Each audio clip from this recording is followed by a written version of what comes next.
Erev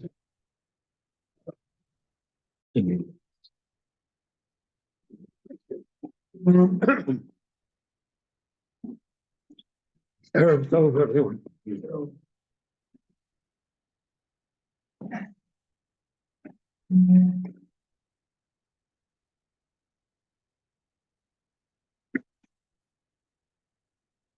The Rishonim, the medieval commentators to the Chumash, dealt with the narratives regarding Avraham, Yitzchak, and Yaakov without giving any psychological interpretations. More than anything else, they adopted the idea of Eina Mikra Yotzim B'nei Pshuto. Whatever the Pasuk says, it says. That's what we're supposed to know. And we're not supposed to indulge in theories as to what impelled or drove their actions. This method changed in the last few hundred years when great Meforshim looked at the story and they gave psychological backgrounds to it. Why did Yitzchak behave this way? Why did Rivka behave that way? What impelled them? How were they raised? What house did they come from? What was their relationship? So this is really a rather modern method of looking at it. And in our time, it's become extremely popular so that everybody weighs in on the relationship between Yitzchak and Rivka and what was the relationship to the sons, and et cetera, et cetera. So it's dor v'dor shov. But I am more inclined to follow the ideas of the earlier Meforshim than of the later ones.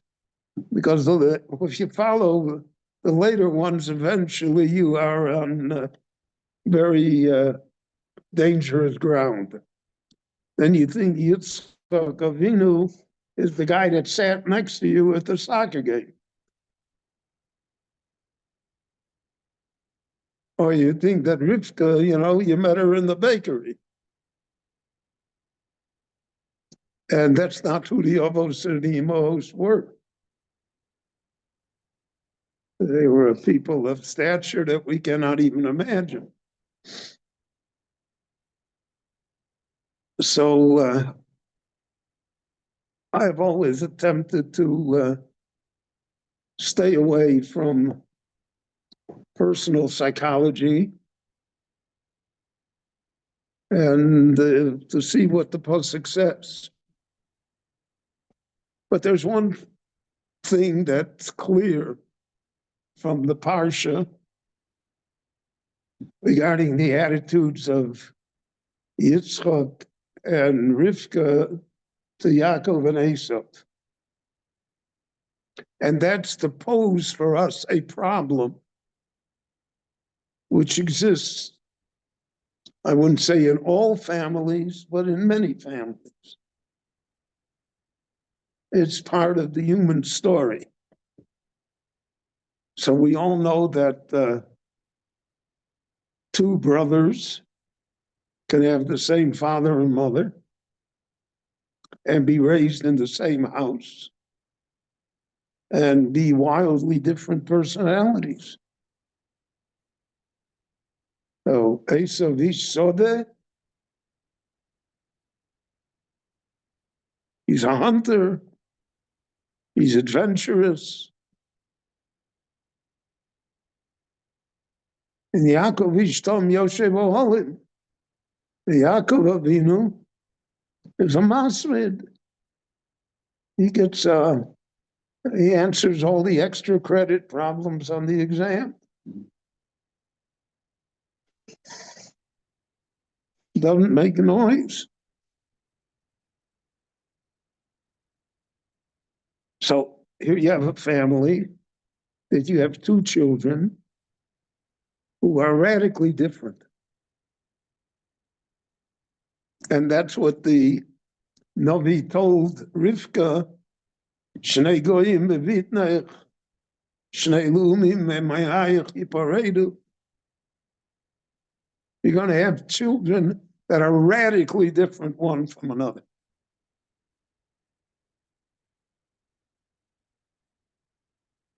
So the question arises, as it arises often in life. Let's say family has a son that he does not do well in school.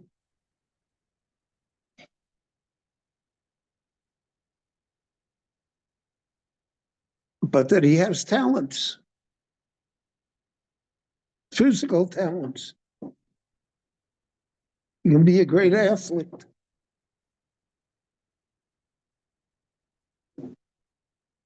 He is adventurous.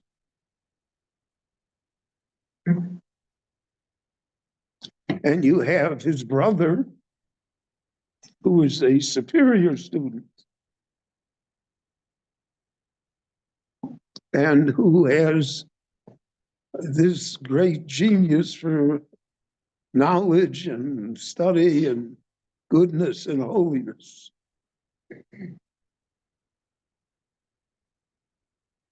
And you are unable to give to each son what that son deserves without sacrificing what you're giving to the other son. Because that exists in life. If I pay attention to Esau, I'm ignoring Yaakov. If I pay attention to Yaakov, I'm ignoring Esau. With whatever ramifications that has. So the question arises, which one should I favor with more attention? Should I try and save Esau so that he'll be a normal, upstanding person in society, and he won't be a danger to others? He won't be delinquent? But I can do so at the expense of Yaakov. Yaakov wants me to help him with his homework. Esau wants other things. So basically, the Chumash is teaching us that was the division between Yitzchak and Rivka. Yitzchak oheves Esau. He put every effort in his being to save Esau. That's why he tells him, Tzulalit Sayid, prepare a meal for me. Avorcha, I'm going to give you the blessings.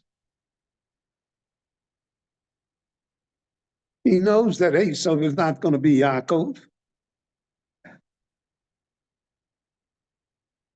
But he wants to invest in Esau to save Esau. Rivka oheves Yaakov. The Rivka practices what we call triage. You make choices. So sometimes, God forbid, in medical matters, or so the one that is very badly wounded, they won't treat because it's 99 to 1. He was not going to make it anyway. So we put our efforts into the one that is less badly wounded. So Rivka says our future lies with Yaakov. No matter what you do with Esav, at the end he's going to be Esav. So why should we give him the brachos? The brachos are the additional care, attention, blessing, spirit that's invested in the child. Why should I give that to Esav? When it's all over, Esav will still be Esav. If I invested in Yaakov, Ishtom Yoshev Olim, so Yaakov's countenance will appear on the throne of glory in heaven. Yaakov is going to be Israel. So that's our attitude.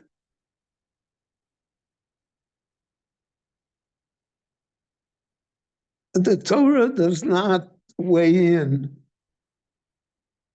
as to which attitude should have prevailed. It just describes it.